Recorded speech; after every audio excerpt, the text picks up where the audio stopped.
நடிகர் ரஜினிகாந்த் நடிப்பில் அடுத்ததாக வேட்டையின் திரைப்படம் திரையில் வெளியாக உள்ளது. ஜெயிலர் படத்தின் மூலம் தரமான கம்பேக் கொடுத்தார் தலைவர். கடந்த ஆண்டு வெளியான ஜெயிலர் திரைப்படம் 700 கோடி வரை வசூலித்து சாதனை படைத்தது. அதனைத் தொடர்ந்து லால் சலாம் என்ற திரைப்படத்தில் சிறப்பு தோற்றத்தில் நடித்தார். ஆனால் அப்படம் எதிர்பார்த்த வெற்றியினை பெறவில்லை. எனவே வேட்டையின் மூலம் மீண்டும் வெற்றி பாதைக்கு திரும்பும் முனையில் உள்ளார். ஜெய்பீம் புகழ் ஞானவேல் இயக்கத்தில் லைக்காவின் தயாரிப்பில் அனிருத்தின் இசையில் உருவாகும் திரைப்படம் தான் வேட்டையன். ஜெய்பீம் போல இப்படமும் ஒரு உண்மை சம்பவத்தை அடிப்படையாக கொண்டே உருவாக்கப்பட்டு வருவதாக தகவல்கள் வருகின்றன. ரஜினி இப்படத்தில் போலீஸ் அதிகாரியாக நடிப்பது இப்படத்தின் போஸ்டரை பார்க்கும் போதே தெரிகின்றது. ஓய்வு பெற்ற காவல் அதிகாரியாக ரஜினி இப்படத்தில் நடித்துள்ளாராம். ரஜினியுடன் இணைந்து ஃபஹத் ஃபாசில், அமிதாப் பச்சன், ராணா என பலர் இப்படத்தில் நடித்துள்ளனர். இந்நிலையில் வேட்டையன் படத்தின் முதல் சிங்கிள் சில தினங்களுக்கு முன்பு வெளியானது. மனசுலாயோ என துவங்கும் அப்பாடல் தற்போது பட்டி தொட்டி எங்கும் ஹிட் அடித்துள்ளது.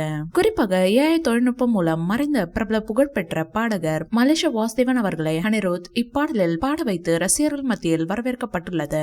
இதைத் தொடர்ந்து தற்போது இப்படத்தின் இசை வெளியீட்டு விழா எப்போது என்பது பற்றிய தகவல் கசிந்துள்ளது. வேட்டை திரைப்படம் அக்டோபர் 10ஆம் தேதி திரையில் வெளியாக உள்ளது.